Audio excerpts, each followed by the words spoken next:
você pega o Espírito. Que Espírito é esse? Claro que é, diga eu bebo do Espírito, da palavra profética. Para 2023, unção de governo está sobre mim.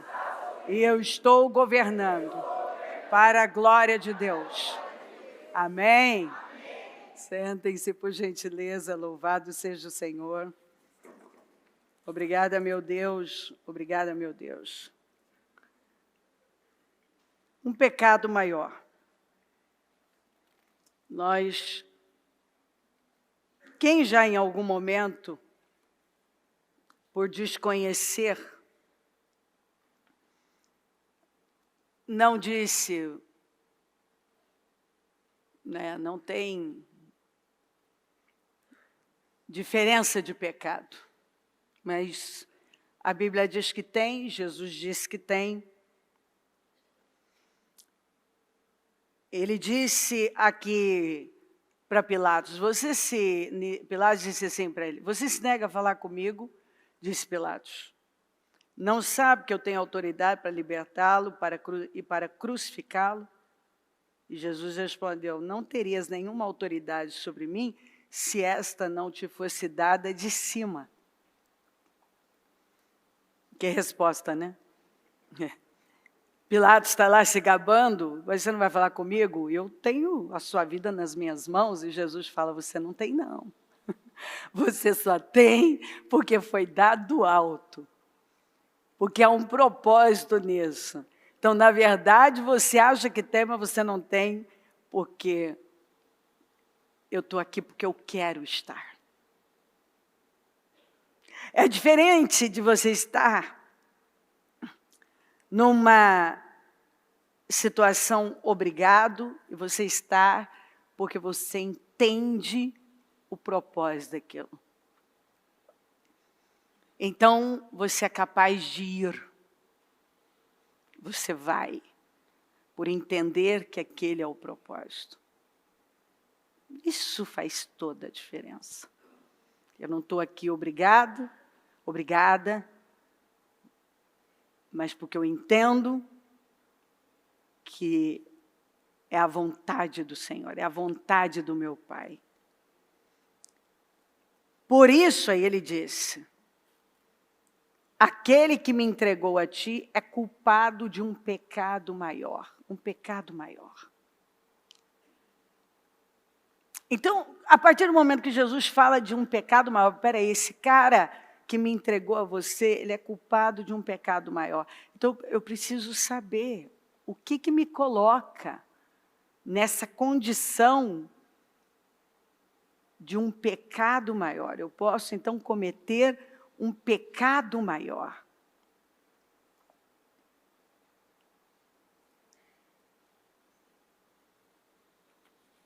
E ele deixou claro.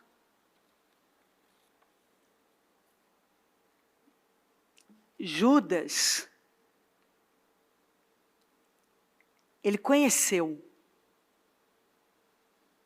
Aqueles que estavam ali, eles viram muitas coisas. Mas Judas, que entregou o Senhor, que era culpado de um pecado maior, ele sabia quem era Jesus. Então, isso muda tudo. Tanto que quando ele vai para se suicidar e joga aquelas moedas fora, ele fala que ele traiu sangue inocente. Ele fala que ele traiu alguém que era inocente. Ele sabia que ele era inocente. E ainda assim ele foi lá e fez. Então, Jesus deixa claro que Pilatos teria suas consequências, mas Judas teria uma consequência maior, porque ele teve conhecimento, ele conviveu. Então, quando eu tenho conhecimento da verdade, eu sempre falo que quem conheceu a luz tem responsabilidade. Uma vez que você teve acesso à luz, você tem responsabilidade. A sua responsabilidade sobe. E Judas, ele teve acesso a tudo, ao conhecimento. Ele recebeu poder para lidar no mundo espiritual.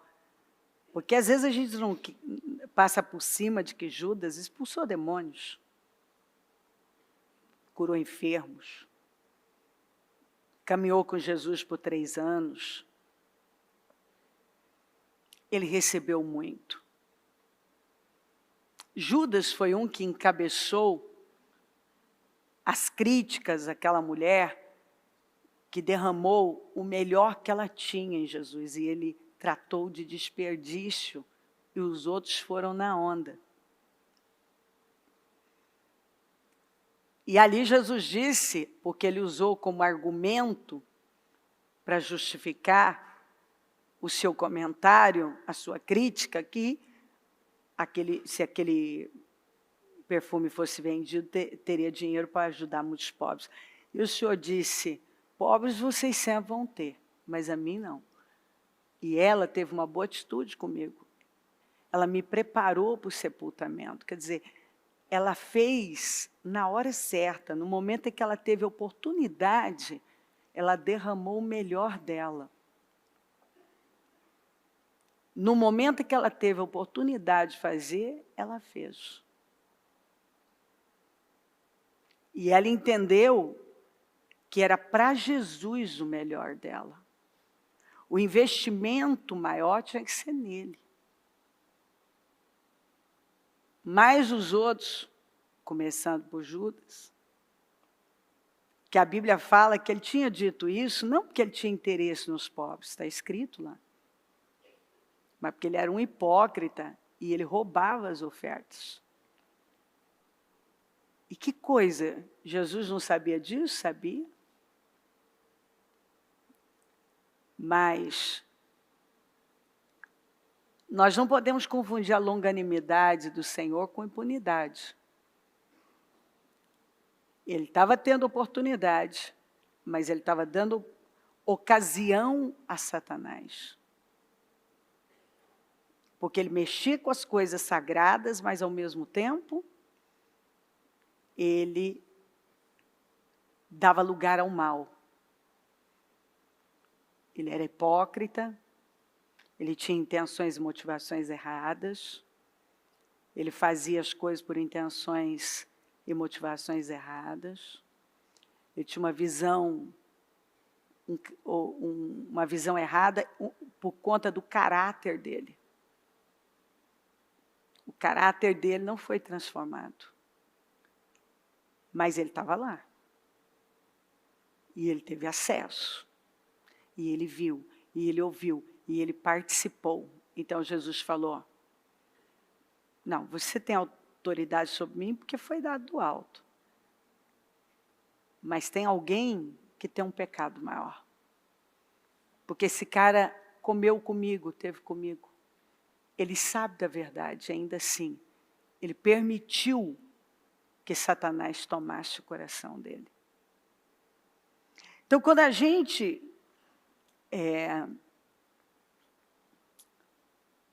compreende essas coisas, é óbvio que a nossa perspectiva muda, né? Paulo disse, nenhum dos poderosos desta era o entendeu. Quem eram os poderosos? Herodes, Pilatos, Anás e Caifás. Pois se o tivessem entendido, não teriam crucificado o Senhor da glória. Então, olha só o que ele falou. A qual nenhum dos príncipes deste mundo, a palavra eu peguei na Almeida agora, porque eu quero exatamente essa palavra, deste mundo, a qual nenhum dos príncipes deste mundo conheceu. Porque se a conhecessem, nunca crucificariam ao Senhor da glória. Os sábios do nosso tempo não têm ideia do que seja esse plano eterno. Do contrário, não teriam matado numa cruz o Senhor da vida designada por Deus. Então, o Judas conheceu. Os outros não conheceram. E Paulo está dizendo que se eles tivessem conhecido esse Jesus, eles não teriam feito isso. Mas eles fizeram exatamente pela falta de conhecimento. O que pesa ainda mais para Judas. Que conheceu, que viu e que saiu da boca dele o tamanho da injustiça que ele havia cometido. Um pecado maior. Então tem um pecado maior. Tem alguns que vão ser tratados com mais rigor? Tem. O Tiago disse, meus irmãos, não sejam muitos de vocês mestres, pois vocês sabem que nós, os que ensinamos, seremos julgados com maior rigor. Jesus falou, aquele que põe a mão no arado e olha para trás não está apto ao reino de Deus. Então, quando você se envolve, você agora tem óleo na cabeça, você se propõe a ensinar os outros como eles devem viver a vida deles, é óbvio que você vai ser julgado com maior rigor. Era a posição que Judas estava. Ele estava ali junto com Jesus, ensinando os outros como eles deveriam viver a vida deles. Lidando com o mundo espiritual. Mas ele não teve temor de ir lá e trair o Senhor.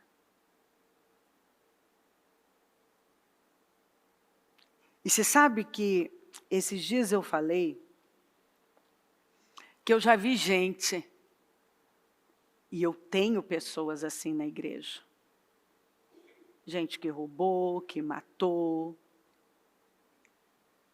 que traficou, que se drogou, e por aí vai, prostituiu. E eu vi essas pessoas mudarem. Mas eu nunca vi um desleal mudar. É uma coisa tão séria. Eu nunca vi um desleal mudar. E quando você está diante de um desleal, você precisa tomar muito cuidado, porque se você o mantiver perto, você só aumenta a influência dele. O desleal, ele tem que ser cortado. Ele tem que ser tirado. E a gente tem que ficar atento, porque deslealdade é um problema tão profundo no caráter. É uma crença tão maldita que a pessoa ela tem um comportamento tão traiçoeiro que chega a ser inacreditável.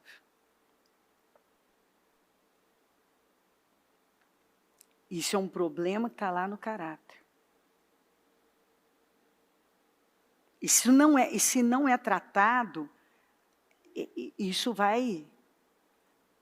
chega num ponto desse aqui. Então você vê, ele estava ali, ele era judeu, ele seguia Jesus, ele viu, ele ouviu, ele presenciou, ele participou.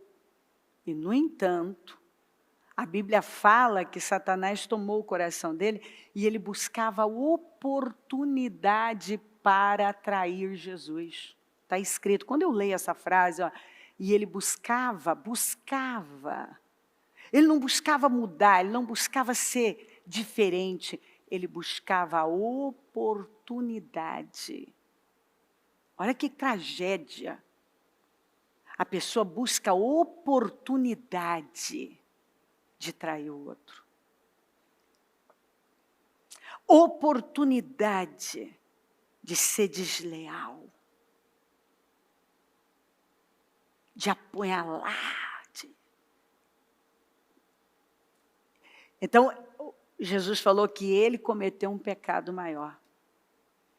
Tiago falou que nós seremos julgados com maior rigor os que receberam óleo na cabeça, os que ensinam os outros.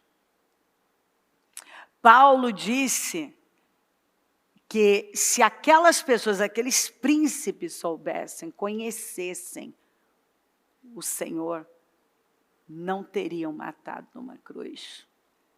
Quer dizer, se eles conhecessem o Senhor como Judas conheceu, eles não teriam feito isso. Isso não é forte? Isso é muito forte. Vejam, o braço do Senhor não está tão encolhido que não possa salvar. E o seu ouvido tão surdo que não possa ouvir. Mas as suas maldades separam vocês do seu Deus. Os seus pecados esconderam de vocês o rosto dele. E por isso ele não os ouvirá. Eis que a mão do Senhor não está encolhida. Para que não possa salvar. Nem o seu ouvido é gravado para que não poder ouvir. Mas são as vossas iniquidades. Então, às vezes uma pessoa pergunta assim, meu Deus, não sei por que não está andando a minha vida. Quando a Bíblia fala de iniquidade, mas as vossas iniquidades, o que é iniquidade? Iniquidade é quando você sabe que algo é errado. Mas você ainda vai lá e faz. Mas as vossas iniquidades fazem divisão. Você vê que a iniquidade põe uma divisão entre vós e o vosso Deus. E os vossos pecados encobrem o seu rosto de vós, para que vocês não ouçam. Então Jesus, o Senhor Deus, não está com algum problema na visão nem físico para não fazer, para não cumprir. Mas há uma divisão, a iniquidade. É interessante que quando Jesus fala para aquelas pessoas, Senhor, nós profetizamos, nós curamos, nós fizemos maravilhas, ele não questionou que eles não tenham feito mesmo, que eles não tivessem feito. Eles fizeram. Ele não questionou, ele não disse, não, vocês estão mentindo, vocês não fizeram isso não. Ele não disse isso. Quer dizer, ele sabia que eles tinham feito mesmo. Mas é tão sério a questão do resultado, porque, por exemplo, quando unção e autoridade é para ser usados, mas alguns abusam. Vamos lembrar de um cara que abusou demais? Sansão. Ele tinha unção, ele tinha autoridade, ele abusou do que tinha. E foi quebrando princípios, ele achou que ele podia tudo. E ele ainda estava tendo resultado, mas não chegou num ponto em que ele nem percebia mais que o Espírito tinha saído da vida dele, ao ponto que ele tinha certeza que ele ia sair. Igual ele saiu das outras vezes, e a Bíblia diz, mas ele não sabia que o Espírito o havia deixado. Eu vou te confessar, acho que eu já falei isso 1 milhão de vezes, mas vou falar de novo. Para mim, esse é um dos versículos mais tristes da Bíblia. Como que uma pessoa perde a presença do Espírito Santo e ela não sabe que ela perdeu?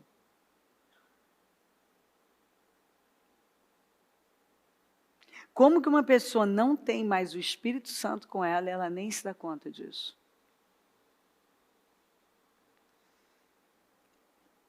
O Moisés e Arão, o Senhor mandou falar com a rocha, eles bateram na rocha, né?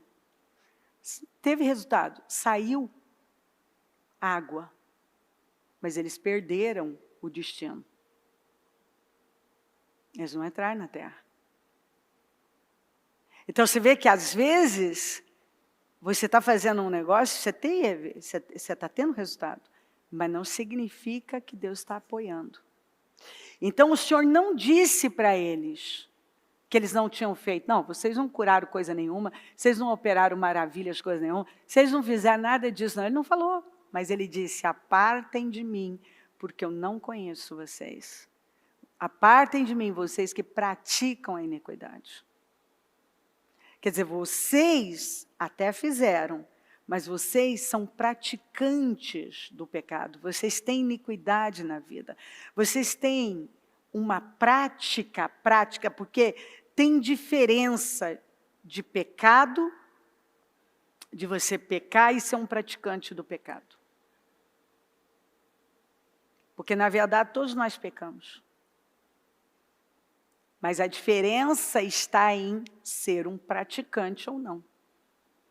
Tem gente que é praticante. Tem gente que sabe que aquilo é errado. Ele sabe.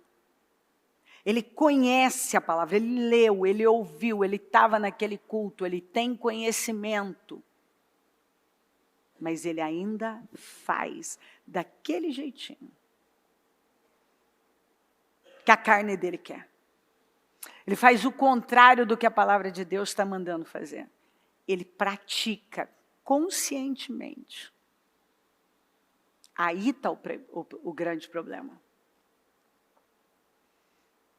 Então, às vezes a pessoa está lá já perguntando, mas por que eu não estou tendo resposta? O Senhor falou. Não, não é porque eu estou cego, eu estou aleijado, não, é porque tem iniquidade, a iniquidade está fazendo uma divisão entre nós. Vocês estão praticando algo que é abominável aos meus olhos. Então, não posso me manifestar. Ele disse aqui para Israel. Agora, nós vamos ver que por um tempo, por exemplo, Judas não vinha roubando? Vinha. E ele estava lá. Saiu água da rocha? Saiu. Mas no final eles não entraram. Sansão vinha prevalecendo, até que chegou um momento que ele não prevaleceu mais. São pessoas que tinham conhecimento demais. Sabiam muito bem o que é certo, não é que é certo, errado, onde devemos estar, o que não cabe na nossa vida, o que cabe e o que não cabe. Os filhos de Eli eram ímpios. Os filhos de Eli, quando você começa a ler isso aqui, você já começa meio que assim, peraí, os filhos de Eli. O Eli era o quê? A maior autoridade espiritual da nação de Israel, que ficava em Siló. E quem eram esses rapazes? Eles eram sacerdotes. Eles tinham óleo na cabeça. Os filhos de Eli eram ímpios. Não se importavam com o Senhor. Como que uma pessoa está à frente de um povo, está comandando, está vestido com as vestes sacerdotais e não se importa com o que o Senhor pensa? Esses caras aqui. Aí a gente lê um negócio desse e a gente pensa assim, gente... Mas então, aí, olha como está o mundo, olha o tanto de gente que se apresenta como de Deus, fala em nome de Deus, diz entender a Bíblia, diz ter uma teologia, aliás, uma péssima teologia, porque é uma teologia que mantém as pessoas na impiedade e que leva as pessoas a não se importarem com a verdade. Quantas pessoas que não se importam com a verdade? Elas não se importam. Elas não se importam com o Senhor. Não importa o que Deus pensa. Nem cumpriam os deveres de sacerdotes para com o povo. Então eles eram ímpios. E eu sei que parece uma terrível de uma contradição, porque é difícil a gente já pensa, é um sacerdote, ele é santo. Pois é, esses aqui não eram não. Eles eram terríveis. Eles não se importavam com o Senhor. Não cumpriam os deveres de sacerdotes com o povo. Eles não se importavam com Deus, muito menos com o povo. Eles eram corruptos, eles foram corruptos, imorais. Eli, que era a autoridade, até falava, mas nunca mudou as circunstâncias deles, até que o Senhor botou um ponto final naquilo. Pelos absurdos que eles faziam. Você não pode, você assume um compromisso com o Senhor, você desce, se casa com ele, desce as águas batismais, se casa com ele, e você sai daqui e vive a mesma vida.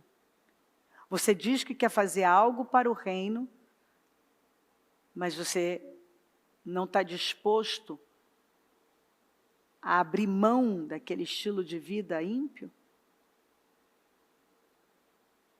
Alguém diz que quer estar num lugar santo. Agora, o lugar santo, o altar, ele é vida e morte.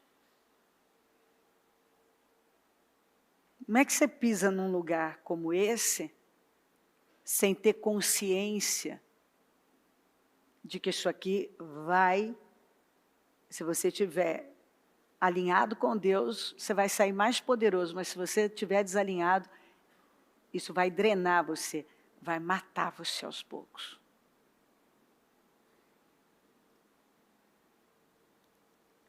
Mas algumas pessoas já ouviram isso, mas o que adianta ouvir? Não teme, não acredita, acredita nas mentiras que estão lá. Não acreditam nessa verdade, nem cumpriam os deveres de sacerdotes para com o povo. Sempre que alguém oferecia um sacrifício, o auxiliar do sacerdote vinha com um garfo de 3 dentes. E enquanto a carne estava cozinhando, ele enfiava o garfo na panela, ou travessa, ou caldeirão, ou caçarola, e o sacerdote pegava para si tudo o que vinha no garfo. Assim faziam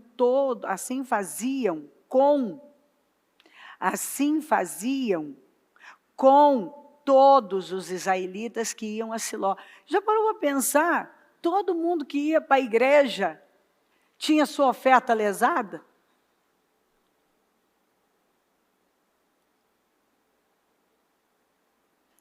O povo ia na maior boa fé. E o que me encanta, o que aumenta o testemunho de Eucana e Ana, é que a Bíblia faz questão que nos dias deles, Hófni e Finéias eram sacerdotes. E é incrível o quanto a gente aprende com Eucana, com a Ana, que a despeito de, porque a Bíblia fala que a fama dos filhos de Eli corria, a fama corria, todo mundo sabia quem eles eram. E eles continuavam indo para Shiló, ele continuava oferecendo sacrifícios, porção dobrada por Ana. E foi nesse contexto, nesse período, onde tinha um sacerdote velho, cego já, omisso, tinha 2 sacerdotes corruptos e imorais, que Ana viveu o maior milagre da vida dela e mudou a história da nação. Na verdade, ela foi um instrumento de Deus. Olha que coisa assim, Deus é uma coisa incrível, né? O Eli chamou a Ana de filha de Belial, você está que ela teria bebido, embriagada, porque ela estava aflita. E ele mesmo disse que o Senhor conceda então depois o que você deseja. E foi o filho da Ana, Samuel, que ainda nem estava lá, mas que ia ser gerado, concebido, poucos dias depois, que ia substituir toda a família de Eli e que ia mudar a história da nação de Israel. Por isso que a gente não pode desesperar. Eu penso que a fidelidade do Eucana com a sua família fez Deus dar um presente para eles e para a nação, usando a vida deles. E isso para mim é incrível. Porque enquanto talvez alguns se chateavam e nem queriam mais voltar em Shiló, a Bíblia fala que todo ano ele estava lá com a família. E mesmo os filhos de Eli cometendo um absurdo desse, ele ia lá e oferecia os sacrifícios dele, em favor de toda a família dele, em favor da Ana. E mesmo a fama desses sacerdotes serem terríveis, uma fama terrível, porque eles eram terríveis, eles olharam para Deus. Então você vê que as pessoas, que a despeito de tudo, elas olham para Deus. Elas se agarram a Deus. Quer dizer, um erro não justifica outro. Eu vou continuar adorando o Senhor. Então aquela fidelidade em passar por cima de tantas coisas, fez com que Deus escolhesse a casa de Eucana, o ventre da Ana. O Eucana para ser o pai da maior autoridade daquela nação, que mudou a cara da nação. Você vê que a fidelidade de um homem atraiu a influência desse homem, fez com que Deus desse a ele foi o progenitor daquela bênção que ele deu a Israel. Que ali tinha um homem fiel. Um homem que, a despeito dos problemas que ele vivia, uma mulher que, as mulheres dele ali, a Penina ofendendo a Ana só chorando, a Ana estéril, ele amava a Ana não melhorava, mas os sacerdotes, olha que você tem que olhar para Eucana, o sujeito era firme, hein? 2 mulheres dentro de casa, uma deprimida, a outra pisando na outra, e a fama correndo que os sacerdotes eram corruptos e imorais, e aquele homem focado em cuidar da casa dele, em levar a família dele inteira para adorar o Senhor em Shiló, a despeito de tudo. Ele continuou focado em algo maior, e aí Deus, chega o ano em que Deus dá exatamente aquilo que uma nação, não é nem o que a Ana precisava, era o que uma nação precisava. Saiu da casa de Eucana a vitória para uma nação. Aquilo que aquela nação precisava voltar para Deus, precisava de reverência, precisava de temor, precisava de alguém que entendesse a santidade, reconhecesse a santidade de Deus e a honrasse. O Senhor queria fazer uma limpa.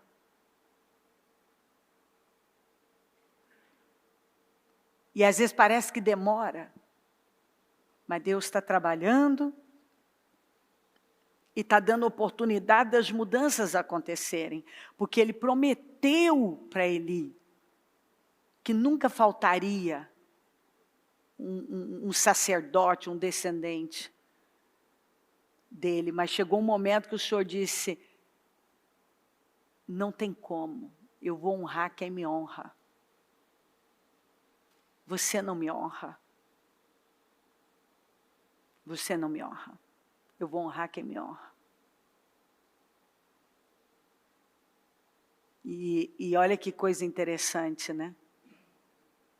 Eucana estava honrando a Deus. E foi o filho dele, que dormia no santuário, perto da arca do Senhor, que representava a presença dele, que foi o sucessor. E levou aquela nação a jogar fora aqueles ídolos. Aquele povo vai se voltar para Deus. Que teve atitudes muito firmes, decisões, que consagrou os dois reis, o primeiro rei da nação de Israel e o segundo, que foi a maior bênção para a nação, que foi Davi. Ele teve uma importância, ele teve uma importância tão grande que a Bíblia fala, né, tem uma passagem que fala que nem que se Noé, Daniel e Samuel falassem comigo, eu ia mudar de ideia. Ali mostra a importância, a credibilidade que Samuel tinha. Os outros também, obviamente. Porque Deus citou esses nomes como tão importantes, quer dizer, se ainda, esse cara tem muita credibilidade, esse homem tem muita credibilidade, mas ainda assim eu não ia ouvir dessa vez, mas ele tem. Imagina Deus falar isso para você. Olha, eu só ouviria essa pessoa, mas nesse caso nem ela eu vou ouvir, mas eu ouviria essa. Você não quer estar nesse lugar? Nós vamos desejar esse lugar. Essa posição. Onde nós temos credibilidade diante de Deus. Deus para nos ouvir. Quando a gente lê escrituras assim, a gente... Não tem como você não ser impactado. Deus falar, olha, eu ouviria esses aqui. Mas nem esses nesse momento, né? Mas para mostrar, se alguém conseguisse me fazer mudar de ideia aqui, seriam esses aqui.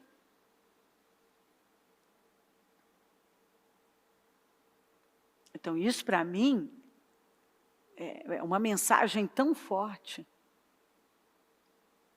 E Samuel estava lá.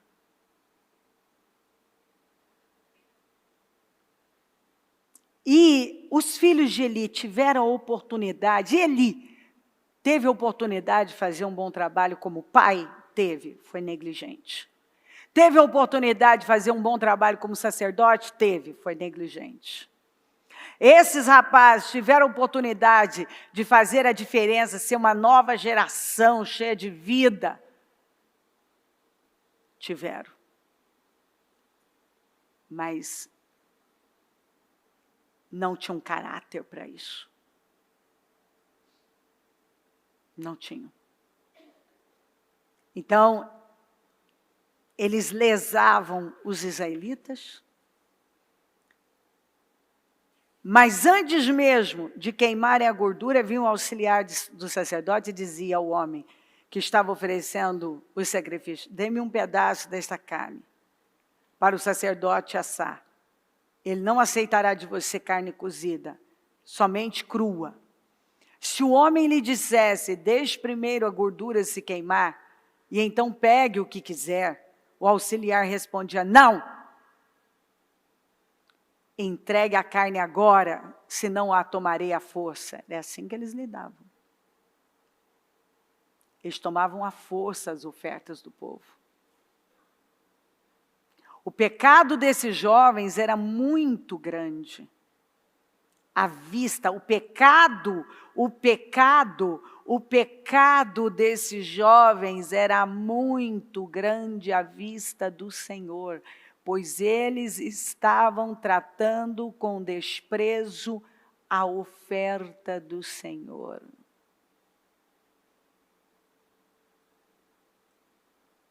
Então agora você consegue compreender a qualificação do pecado? A Bíblia diz, maldito aquele que fizer a obra do Senhor negligentemente ou relaxadamente. Como ao pássaro vaguear, como a andorinha o voar, assim a maldição sem causa não virá. Quer dizer, então se tem uma causa, ela virá. Mas se não tem causa, e fazer negligentemente, é da ocasião, é da causa, é dar um motivo para se instalar na sua vida uma maldição. Que talvez pode travar toda a sua vida. Pode amarrar toda a sua vida. Pode roubar a sua vida. Pode roubar o seu destino. Pode roubar completamente seu destino. Como roubou deles aqui. Roubou o destino deles. Eles estavam no melhor lugar do mundo, para quem crê, obviamente. Fazendo a melhor coisa do mundo, para quem enxerga, sim, obviamente. Eles tinham um futuro brilhante, eles tinham uma promessa de Deus para o destino deles. E eles trocaram tudo isso por causa da negligência, da ganância, da imoralidade, porque eles não faziam só isso. Eles eram imorais. Eles saíam com as mulheres que lidavam com as questões do templo. E aí nós vamos ver que eles estando nessa condição, quando os filisteus se colocam para guerrear contra eles, eles pegam a arca do Senhor, usando como se fosse um amuleto, porque eles não acreditavam na presença de Deus, coisa nenhuma.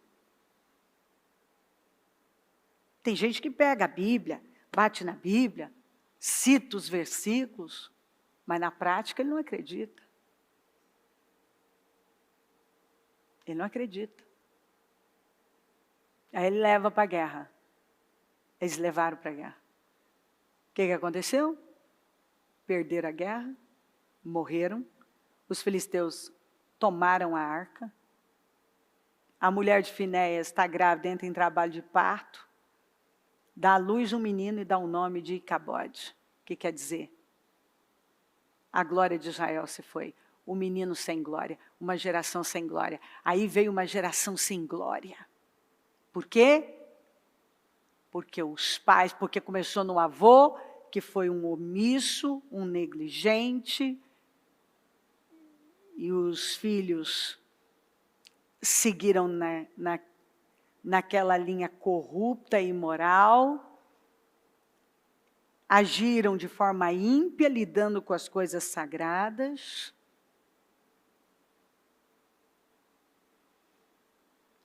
O pecado deles era muito grande diante do Senhor, é o que está escrito.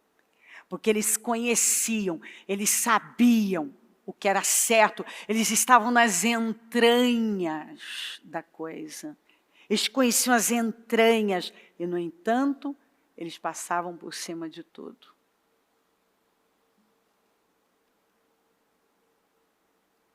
E aí, eles causaram um dano para as próximas gerações. Principalmente aquela uma de Icabode. Foi uma geração sem glória. Não havia glória. Um tempo sem glória. Você vê que quando você tem consciência do que é certo e ainda assim você passa por cima, você atrai um tempo sem glória para a sua vida. Por que não há glória na minha vida? Por que ao invés de ter cabode,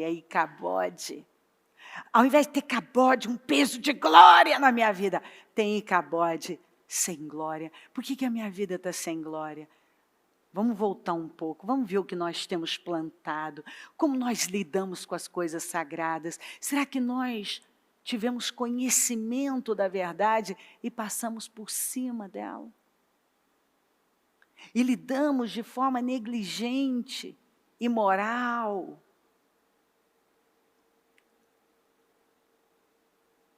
Como nós temos lidado com as coisas sagradas?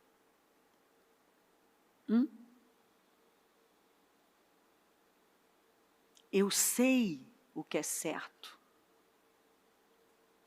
Você sabe o que é certo. E ainda assim, faz o que você sabe que é errado. Sabendo o que é certo, faz o errado. Sabe o que é certo, mas faz errado. O que a Bíblia está mostrando? Que a partir do momento que você tem esse conhecimento, e você vai lá e você faz o que você sabe que você não deve fazer, você comete um pecado maior, porque você não é inocente. Você sabe que é errado. E aí a Bíblia diz, ora, para aqueles que uma vez foram iluminados, quer dizer, quem conheceu, quem teve conhecimento da luz, recebeu a luz, tem responsabilidade. Tem responsabilidade.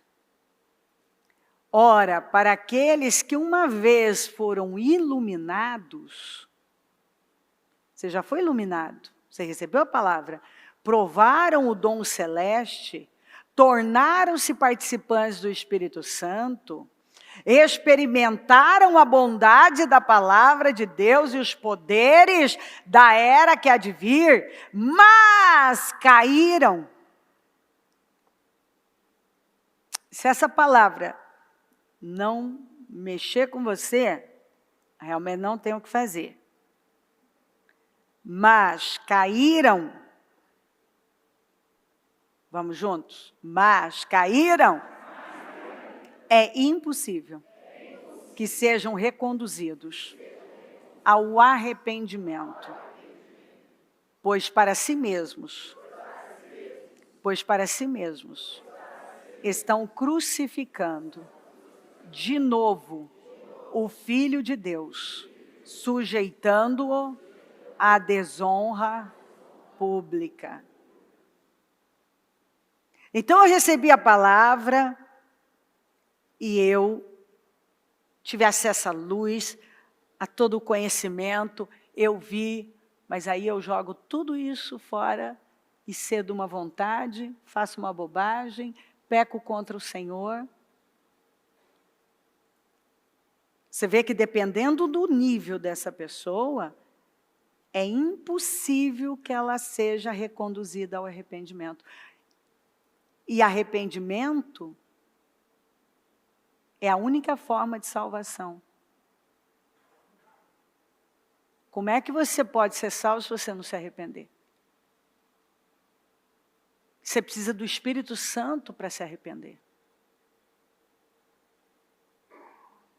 Se você não consegue mais se arrepender.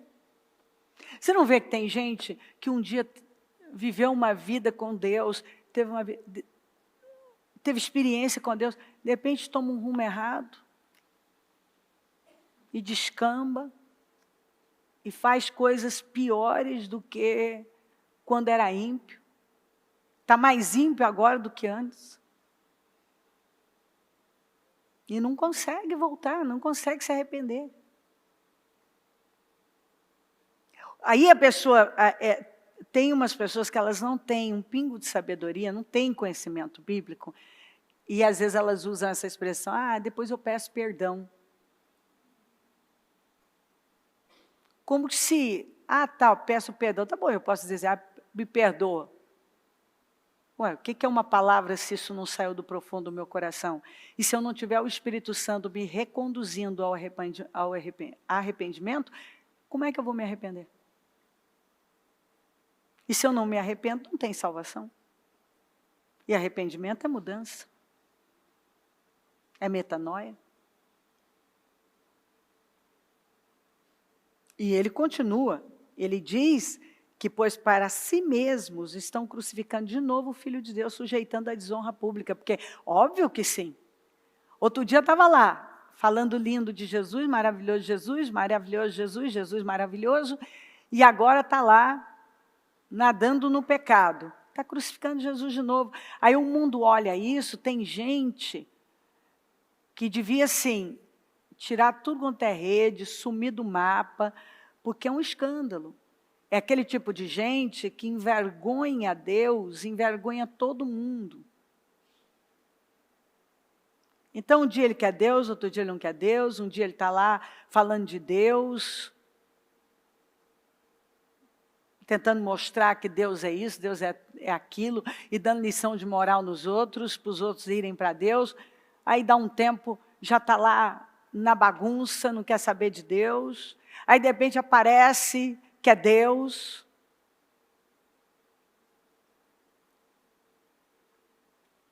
O mundo olha isso, trata tudo como uma bagunça. Quer dizer, esse povo vive uma bagunça, porque eles tendem a generalizar.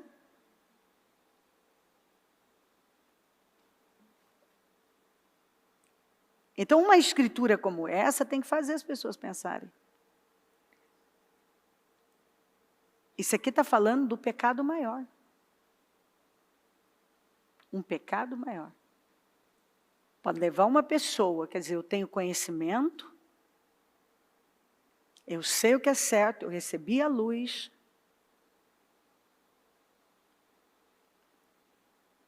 eu fui muito alto, né? Aí agora, eu tomo um rumo errado. Pode ser que eu não consiga encontrar arrependimento mais. E o que adianta eu estar na igreja e não me arrepender? O que adianta eu ter uma Bíblia, eu dizer que eu tenho Deus e não me arrependo? Se eu não encontro arrependimento, não tem salvação. Eu tenho que me arrepender, é um arrependimento que acontece aqui dentro e eu verbalizo ele. Isso é visto pelas minhas obras, as minhas ações. Eu mudo.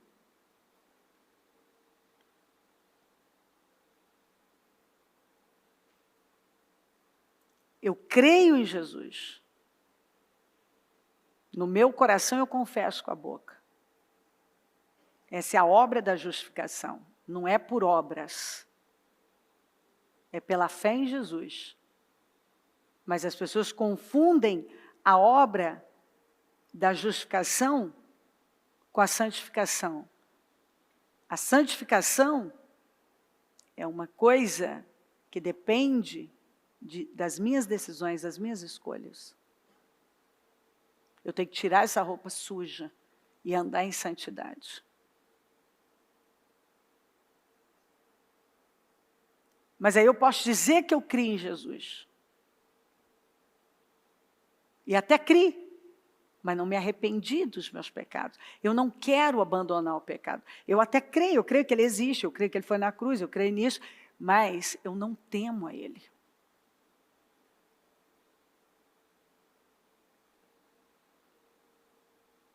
Eu não mudo, eu não me arrependo, porque arrependimento é mudança. Se você não encontra arrependimento, não é reconduzido ao arrependimento, acabou. É impossível, quando eu leio isso, mas caíram, então depois de viver tanta coisa com Deus, agora caem. É impossível que sejam reconduzidos ao arrependimento.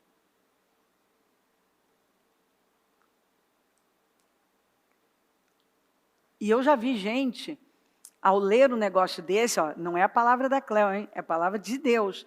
E a criatura ainda dizer assim, Ai, não, mas eu não acho.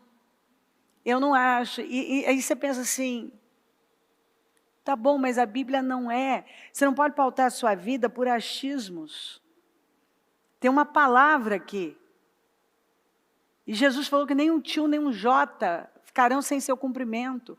Que o céu e a terra podem passar, mas a palavra dele não passa. Como é que simplesmente eu digo, não.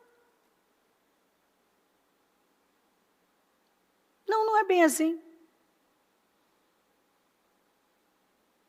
Não porque eu peguei um versículo tal, mas a Bíblia interpreta a Bíblia.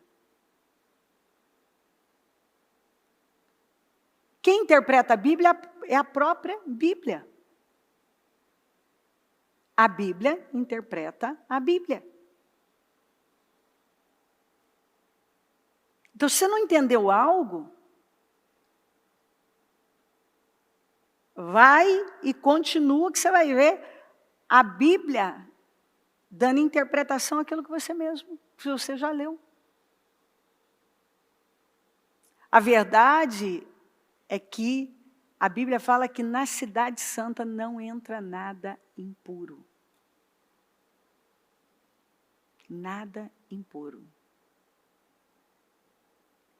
Mas um povo santo, irrepreensível, que lavou as suas vestes no sangue do Cordeiro.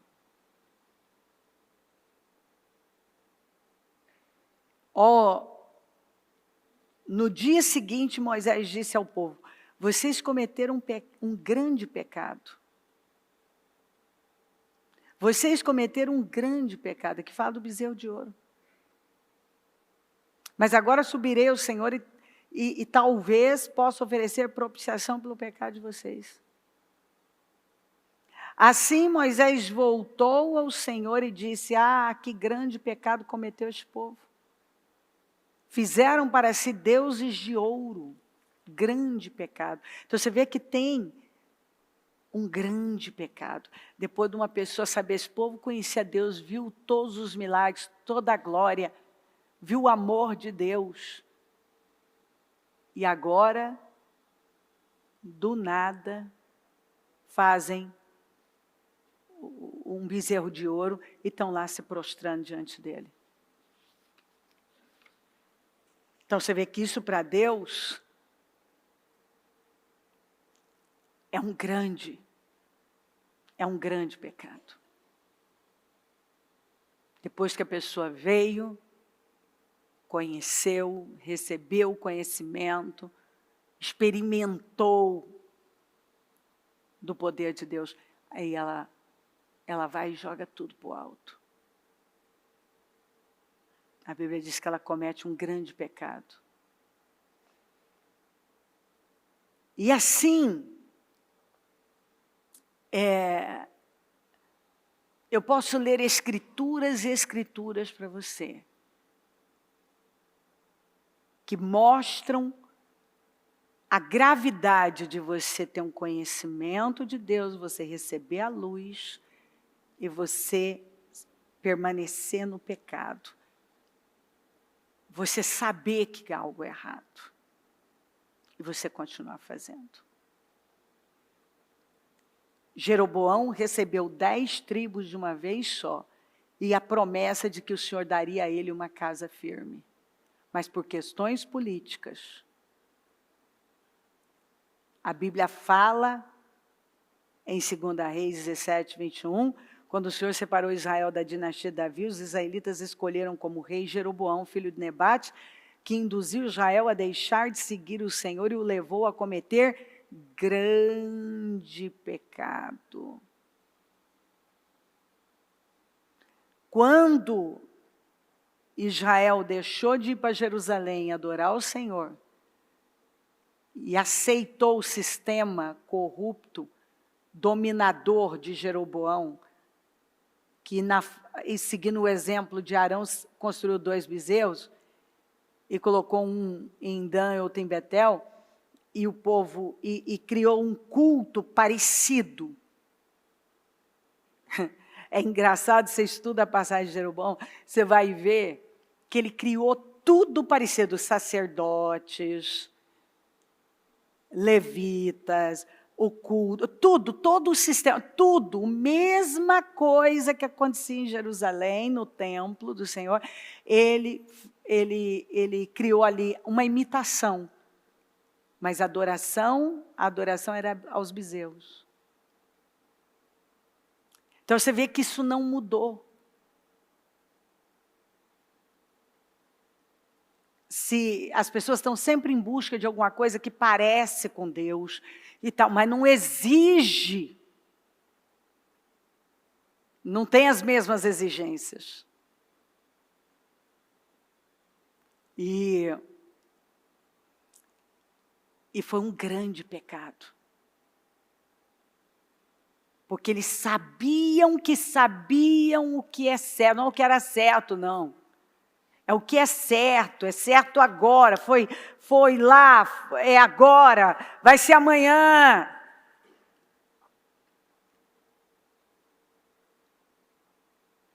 Quando você lê Daniel 5, você vai ver a passagem de Beltsazar. Que Daniel usou exatamente essa expressão para ele. Você, rei, tinha que ter aprendido com o seu predecessor, que foi maior do que você. E quando ele deixou o orgulho tomar conta dele, ele perdeu o reino, o trono dele enlouqueceu. E você não aprendeu com ele, quer dizer, tinha um exemplo, ele escapou, porque ele não tinha um exemplo como você, mas ele pagou um preço. Mas você viu tudo, você sabia de tudo, você conhece a história, Beltsazar. Leia lá, você vai ver. Você conhece a história, e ainda assim você foi lá e fez. Você foi pesado na balança e encontrado em falta. Deus tem uma balança, onde Ele está pesando as nossas ações. Ele tem uma balança. E nós precisamos levar isso a sério. E naquela mesma noite ele foi morto. Ele não escapou. Porque a Bíblia fala que o Senhor pesou ele na balança e ele foi achado em falta. Se o Senhor pesar a todos nós na balança, está tudo certo, porque Ele tem uma balança e Ele está nos pesando. E a pergunta é, nós estamos alinhados com Ele? Nossas intenções e motivações são puras? Ou será que tem algo lá dentro que basta ter a situação para sair? Aquela falsidade, aquela manipulação, aquele espírito de controle, aquela astúcia.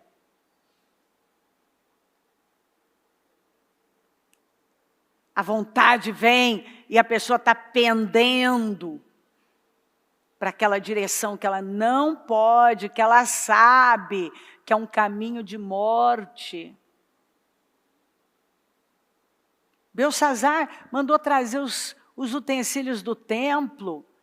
Observe que está falando muito de gente que tem conhecimento profundo das coisas. Gente que está inteirada na coisa. Gente que conhece as entranhas da coisa.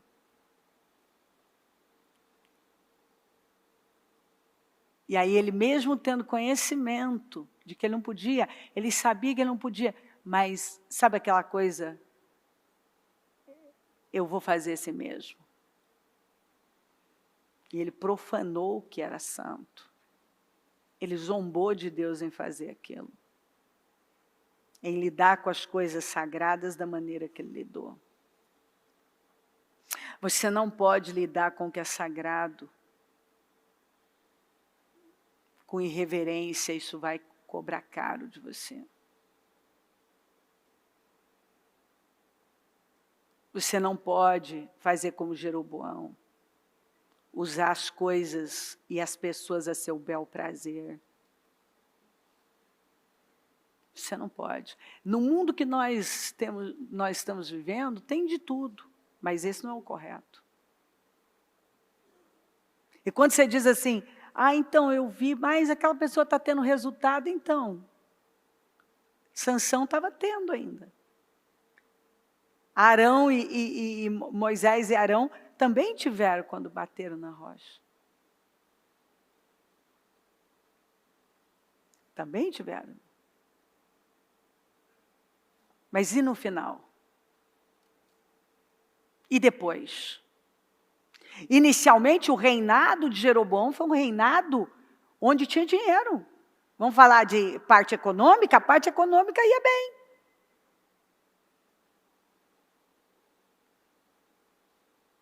Mas aquele povo estava afundando numa lama. O exílio estava cada vez, o exílio assírio estava cada vez mais perto, tanto que as 10 tribos desapareceram.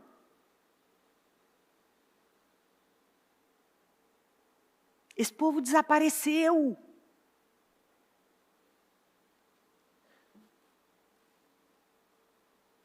E depois, no exílio da Babilônia? Por que Judá foi levado para a Babilônia? Porque Judá foi se perdendo, foi seguindo o mesmo caminho das 10 tribos, e foi se perdendo. Mas tinha uma segurança, segurança tola. Não, Deus não vai destruir o templo, não.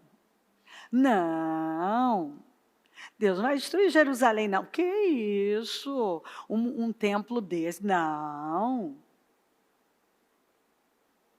Não, os utensílios do templo não vão ser levados, não. Deus não permitirá isso nunca. Até profeta levantou para dizer que o que Jeremias pregava era mentira.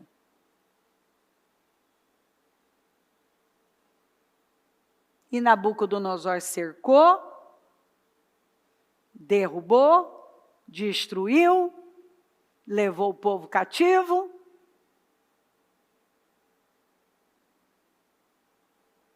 Por quê? Porque ao invés do povo mudar, ia se agarrando a essas bobagens. Não, e Deus já está preso a alguma coisa? Se Ele tiver que lidar comigo e com você,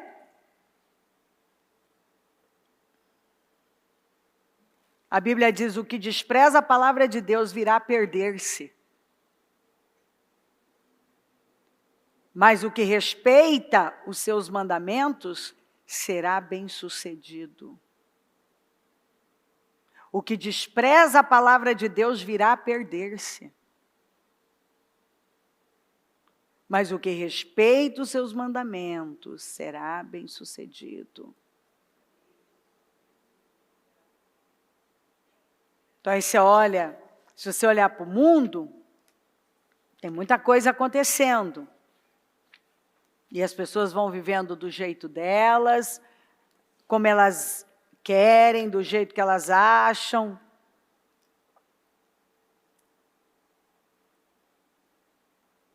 E querem se apoiar em enganos. Mas a palavra está aqui. E quem conheceu a verdade e tomou um rumo errado, comete um grande pecado e vai ser tratado com rigor maior. Com rigor muito maior. Com mais rigor. Aquele servo que conhece a vontade de seu Senhor e não prepara o que ele deseja, nem o realiza, receberá muitos açoites. Mas aquele que não a conhece e pratica coisas merecedoras de castigo, receberá poucos açoites. Quer dizer, o que não conhece vai receber também, mas é menos do que o que conhece. O que conhece vai receber mais. A quem muito foi dado, muito será exigido. E a quem muito foi confiado, muito mais será pedido. A ignorância não isenta uma pessoa da punição. mas o conhecimento trará agravos sérios. Se continuarmos a pecar deliberadamente depois que recebemos o conhecimento da verdade, já não resta sacrifícios pelos pecados. Quer dizer, o que Jesus fez na cruz, ele fez. Mas você vai continuar no pecado deliberadamente? Mas tão somente uma terrível expectativa. Quer dizer, se você escolheu pecar deliberadamente, você deve entender que você deve ter uma terrível expectativa de juízo de fogo intenso, que consumirá os inimigos de Deus. Por que inimigos de Deus? Porque a Bíblia fala que quem é amigo do mundo é inimigo de Deus. Quem é amigo do mundo é inimigo de Deus. Se você escolheu o lado errado da vida, você está tendo a oportunidade de vir para o lado certo. Se você já tem conhecimento,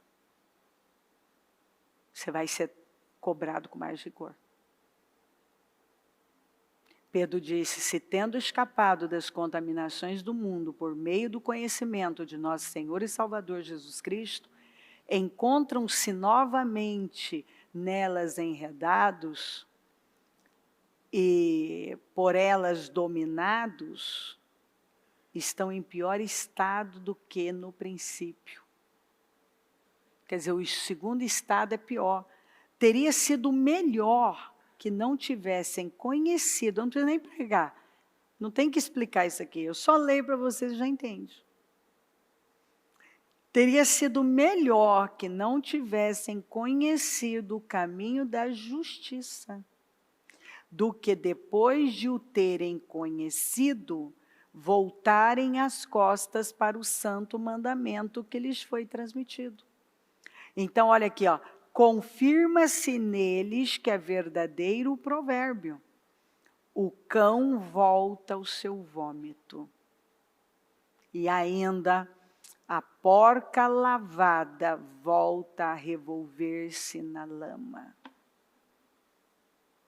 Vamos nos colocar em pé.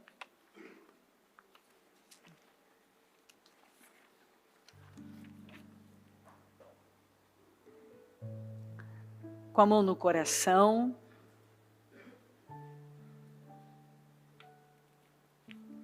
Eu quero que você repita essa última escritura comigo. Cuidado. Não rejeitem aquele que fala. Se os que se recusarem a ouvir aquele que os advertia na terra, não escaparam, quanto mais nós, se nos desviarmos daquele que nos adverte dos céus.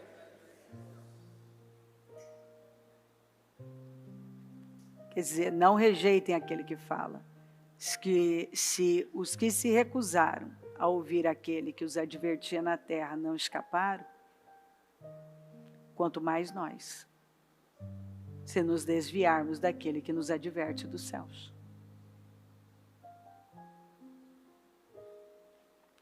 Existe um caminho, uma verdade, uma fonte de vida, de esperança. O caminho é santo, é um caminho de santidade. A Bíblia fala que é um caminho de santidade onde impuro não vai passar.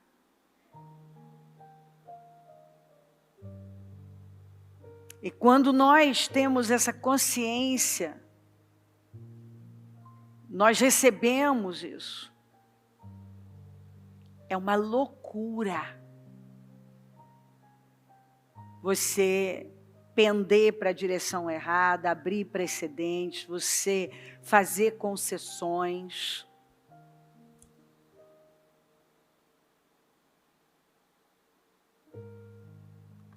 É uma loucura.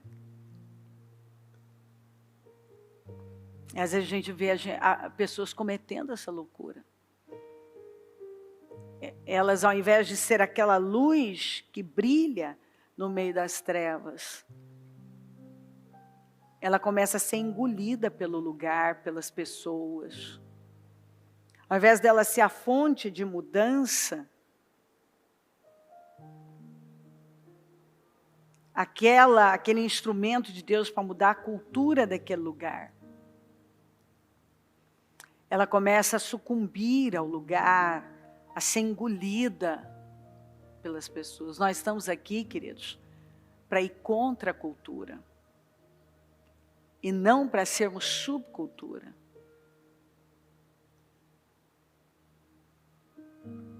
Quando você tem conhecimento da verdade, você não pode pender para a direção do engano. Porque isso pode custar toda a sua vida. Você está vendo que há uma cobrança maior, é tratado de um pecado maior. Quando você sabe da verdade, você conhece a verdade, você sabe o que é certo, e você vai e faz o que é contrário a isso, o que vai contra a verdade. Você cede para a cultura. Você faz concessões. E ninguém cai da noite para o dia. A pessoa vai caindo, fazendo concessões. Ela faz uma concessão hoje, ela faz amanhã, ela começa a flertar com o pecado, ela começa a brincar com aquilo é gostoso. Mas ela garante para ela mesma que ela tem controle, que ela só vai até ali, a hora que ela vê, ela já está dominada por aquilo. E uma coisa que te dominou uma vez, se Satanás conseguiu te derrubar uma vez, ele tem certeza que ele derruba de novo.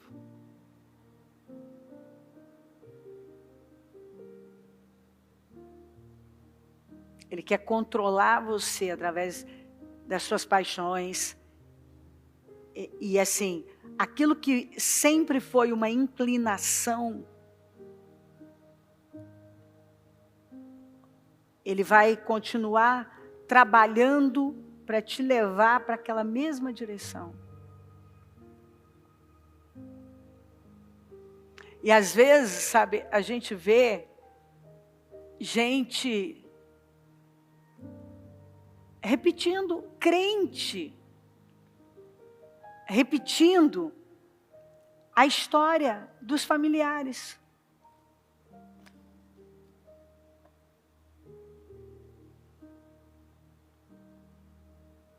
Só que o pai lá, quando traiu a mãe quando passou por tal coisa, ou fez tal coisa, talvez eles não estavam enraizados, ainda que fossem talvez crentes, mas talvez não tivessem um conhecimento tão profundo quanto talvez você tem hoje. Ou talvez nem eram, estavam lá no mundo mesmo. E aí você está na presença de Deus, você vem para a presença de Deus, você está na luz, você recebe luz. E você está pendendo para as trevas. E o Senhor está esperando ver você brilhar naquele lugar, na sua casa, fora dela, no seu trabalho. Você acha que Ele te levantou para quê? Deus nos promove para quê? Para levar a glória dEle, a luz dEle, para brilhar em meio às trevas, para você brilhar naquela empresa, brilhar naquele condomínio, brilhar nessa família. Para você governar e não ser governado pelo que todo mundo está fazendo, pelas opiniões, pelos achismos. Você governar é unção de governo. Será que nós vamos jogar fora algo tão grande que nós recebemos por causa de alguma migalha e sermos classificados. Olha que coisa mais triste, você está entre aqueles que são comparados ao cão que volta a comer o seu vômito ou a porca que volta a se lavar na lama, que estava lavado, foi lavado pelo sangue de Jesus e agora volta a botar para dentro impurezas, volta a rolar na impureza. É tão duro. Eu vou dizer uma coisa para você, eu sou humana. Às vezes eu vejo aquela expectativa de Deus. Deus fala comigo sobre alguém. Deus derrama uma unção sobre aquela pessoa para que essa pessoa execute algo grande, vá para posições altas.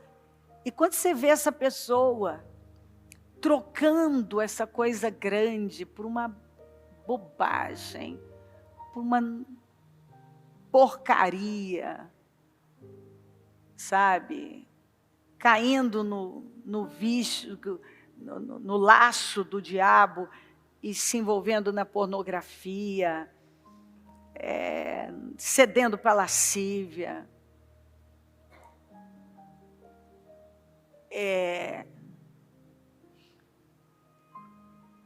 sendo tomado pela ganância e mexendo naquilo que não é dele,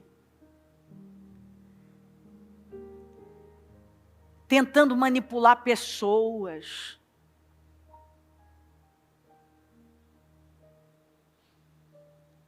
Tem gente que tem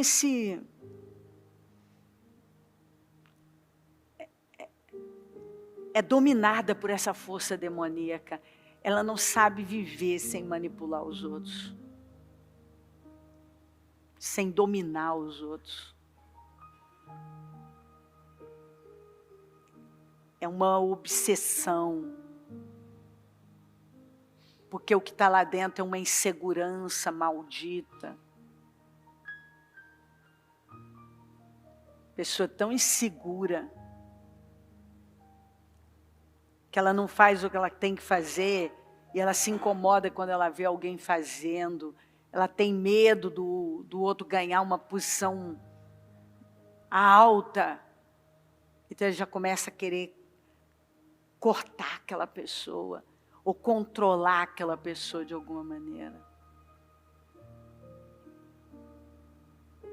Às vezes a gente vê cada coisa acontecendo, sabe? Porque às vezes a pessoa, ela não faz aquilo que todo mundo iria se escandalizar. Tá bom, então ela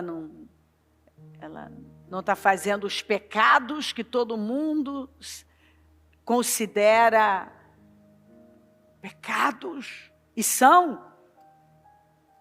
Mas tem tantas coisas que as pessoas estão fazendo aqui dentro.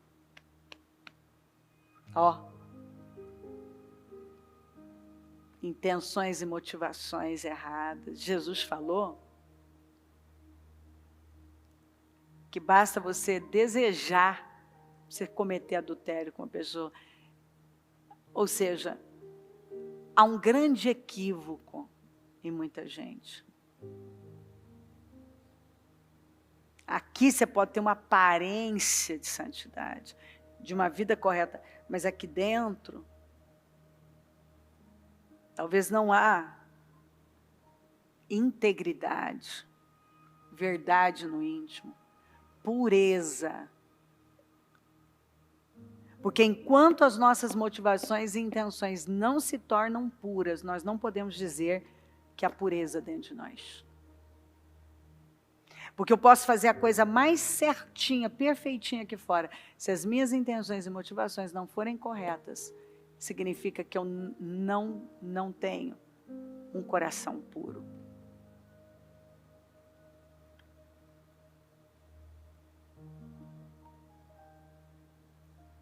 E às vezes a pessoa, ela aprende a viver por astúcia, sabe? E astúcia não é pecado, mas quando ela é mal usada, então a pessoa conhece a fraqueza do outro, ela tem uma esperteza e ela usa aquilo de forma equivocada, para controle, para manipulação.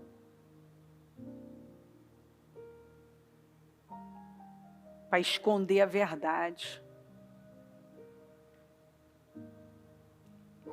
E no céu vai entrar um povo santo, um povo puro. E quando eu decido andar em santidade, eu vou estar atenta ao que eu estou ouvindo, eu não vou participar dessa fofoca, desse comentário. Eu não vou trocar informações que eu não tenho nada a ver com isso. Eu não vou olhar para um negócio que vai me contaminar e eu não tenho controle. Eu sei que nas minhas palavras há poder e que na língua está o poder da vida e da morte. Então eu não vou brincar com as palavras, eu vou liberar palavras de bênção. Eu não vou tocar naquilo que não é meu, eu vou cuidar direito do alheio.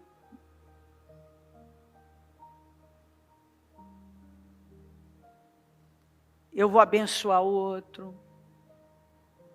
Eu vou andar em integridade por onde eu passar. E não vou ter aquela atitude que um mundano tem. Ah, não é meu mesmo. Ah, ele tem muito. Não, porque eu entendo que a única voz que o meu futuro ouve é a voz da minha semeadura. Então eu estou plantando o tempo inteiro. Você não quer que amanhã alguém faça com a sua filha ou com o seu filho o que você está fazendo com o seu cônjuge? Então, planta a boa semente.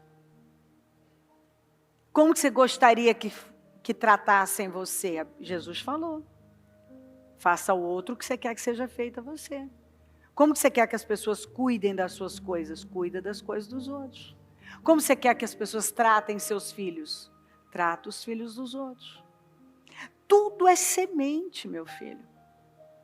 Meu querido, minha querida, tudo é semente. Como é que você pode querer colher um negócio que você não está plantando? Como?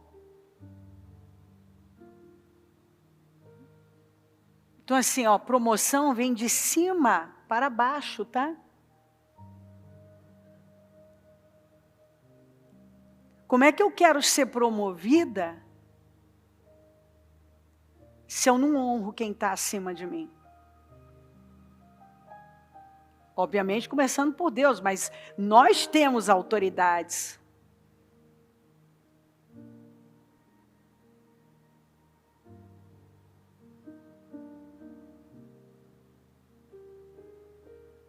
Promoção vem de cima para baixo.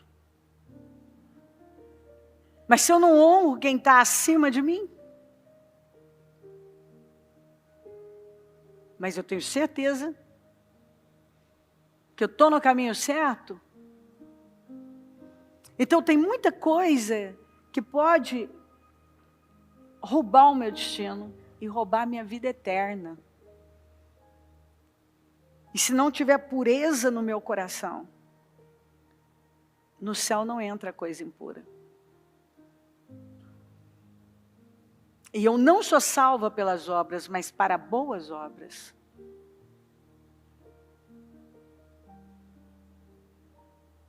E eu posso ter sido criada num contexto bagunçado, mas agora eu estou sendo envolvida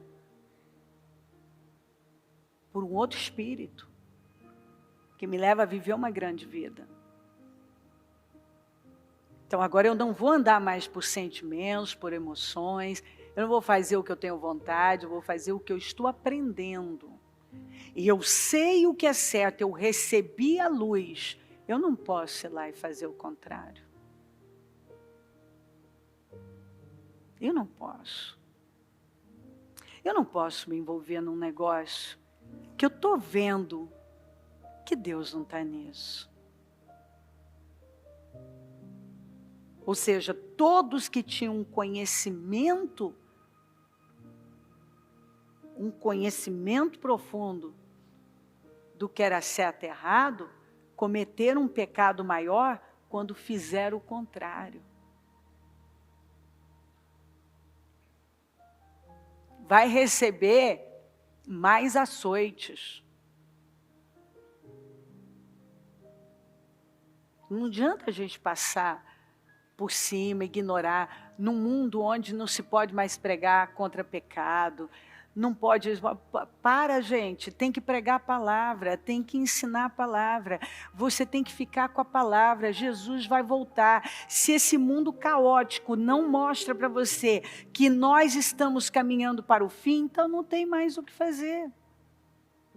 Se a palavra não te impacta, se tudo que você está vendo aí fora não mostra para você que nós caminhamos por fim, então não tem o que fazer.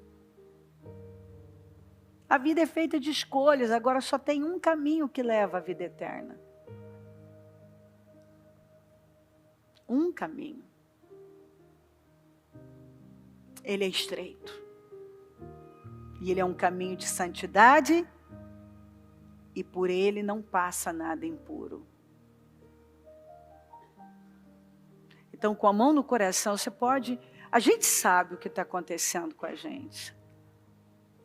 E nós não queremos sair daqui na mesma posição, no mesmo lugar. Nós entendemos o que Deus está falando conosco. E Ele está nos chamando para um nível alto. Então devemos nos curvar, nos arrepender, nos posicionar e dizer não. Eu não vou viver assim não. Quanto tempo faz que você está aí caminhando com Jesus?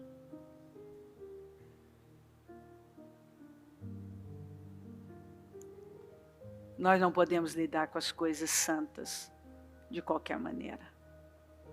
Sede santo porque eu sou santo. Santidade ao Senhor. Santidade ao Senhor. Tenha consciência de que você está diante de um Deus santo. Faça tudo o que você tem que fazer agora.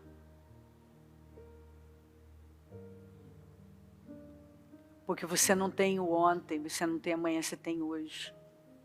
Vamos tomar as decisões que nós temos que tomar agora. Não vamos carregar peso desnecessário. Vamos viver uma vida limpa, pura, perdoadora, de renúncia, sacrificial. Vamos lidar com as coisas santas, com reverência. Não lide com as coisas sagradas de qualquer maneira. Não toque nos utensílios do templo de qualquer maneira. Isso nunca deu certo, não vai dar certo agora. Tem intenções e motivações corretas.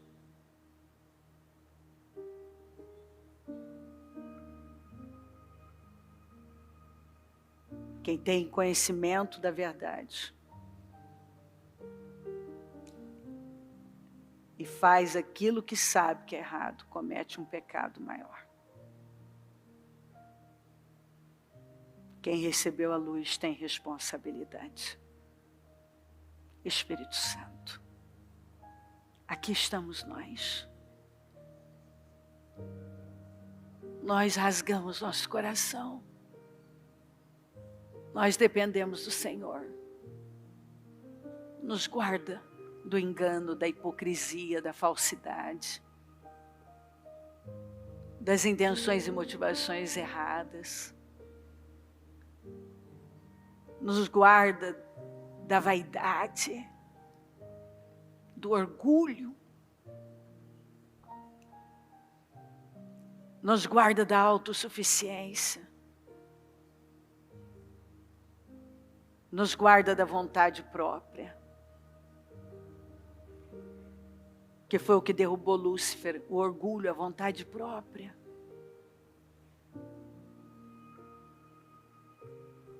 Nos guarda, Senhor.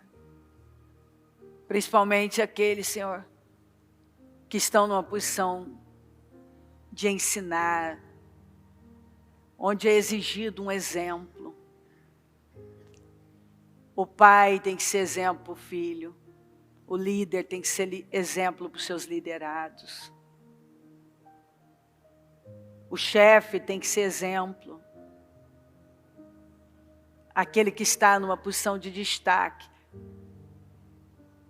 obviamente vai ser cobrado a quem muito mais, a quem é dado mais. Quem recebeu mais vai ser cobrado mais. Dá essa consciência, Espírito Santo. Porque que coisa triste uma pessoa chegar num ponto que ela não consegue ser reconduzida ao arrependimento. Ela vai cauterizando a consciência de tal maneira que ela não consegue mais se arrepender. Nos ajuda a ver as coisas que não estão corretas. Talvez ainda há tanta falta de temor, falta de reverência, tanta impureza internamente. Vem com teu sangue, Jesus, e lava. Espírito Santo, conduz ao arrependimento agora. Conduz ao arrependimento. E arrependimento é mudança. Que nós possamos ter o que Paulo disse, a boa tristeza, a tristeza que leva ao arrependimento, as lágrimas que levam ao arrependimento. Que possamos ter a dor do arrependimento, que é a dor da mudança. Nos ajuda, Senhor. Que hoje possamos nos arrepender de coisas, mudar, nos alinhar com o Senhor, tirar o que é impuro, nos livrar dos hábitos nocivos, de vícios na fala. O que não serve para a nossa mente não serve para a nossa boca.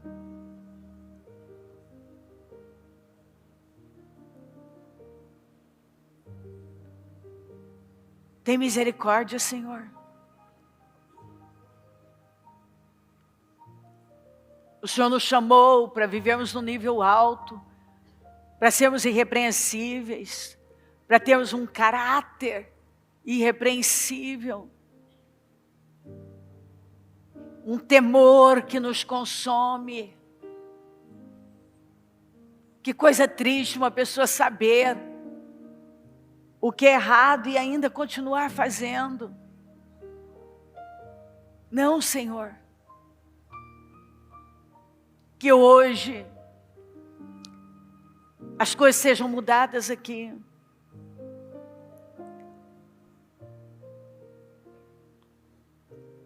Que haja um arrependimento genuíno, mudanças profundas, um temor,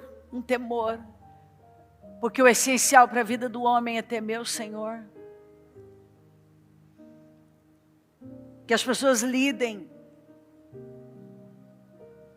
com as coisas sagradas, com reverência, e que cada pessoa entenda que nós devemos viver uma vida santa, quer comais, quer bebais, façam tudo para a glória de Deus. Nós estamos aqui para fazer tudo para a sua glória, ou seja, não tem santo e secular, é santo no trabalho, é santo no trânsito, é santo no mercado, no açougue, no shopping, é santo, é santo, é santo, é santo, é santo, é santidade ao Senhor, é consciência de que nós estamos diante de um Deus santo. Então não entro num cinema para assistir um filme que não cabe na minha vida, eu não vou a lugares que não são para mim, eu não vou ver coisas que não são para mim, não cabem na minha vida, porque eu tenho consciência de que eu sou santo, estou diante de um Deus santo, que o Senhor é santo, e eu não vou botar o meu pé onde não cabe na minha vida, onde vai ofender a tua face. Eu não quero ofender a ti, Espírito Santo. Então guarda-nos de palavras indevidas, de ações indevidas,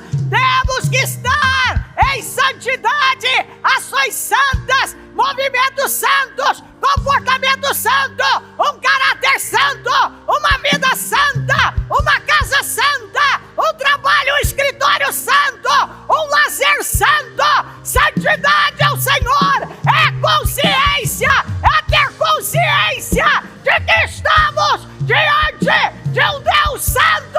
O Senhor é santo, santo, e o teu povo precisa ter consciência de que está diante de um Deus santo.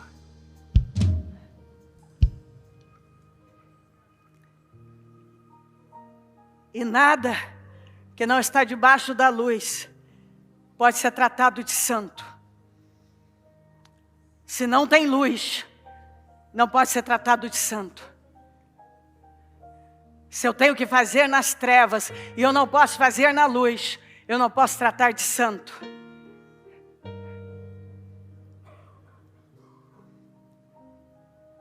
Porque a santidade, ela é luz pura.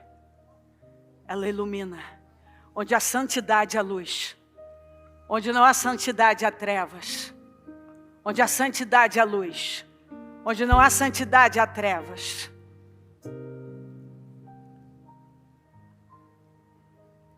Toca, Senhor, a todos nós. Toca em todos nós. Em cada obreiro, em cada pastor, em cada liderança, em cada pessoa que aqui está. E que nenhuma pessoa saia indiferente a essa palavra. Indiferente ao que o Senhor está falando. Que ao sair daqui ela saia com temor, com decisões tomadas, com uma consciência viva de que ela está diante de um Deus santo e que ela deve andar nesse caminho de santidade, não se desviar dele. Que ela deve levar essa luz de santidade, porque onde há santidade há luz. Por onde ela passar. Que possam ver a santidade no agir, no falar, no se comunicar, no lidar, no trabalhar, em tudo. Porque quando somos guiados pelo Senhor e glorificamos o teu nome, há uma diferença muito grande. Continue falando, tocando profundamente. E que nada fique da mesma forma para a glória do teu nome. Eu te louvo, te agradeço, te amo. Obrigada, amém. Amém, amém.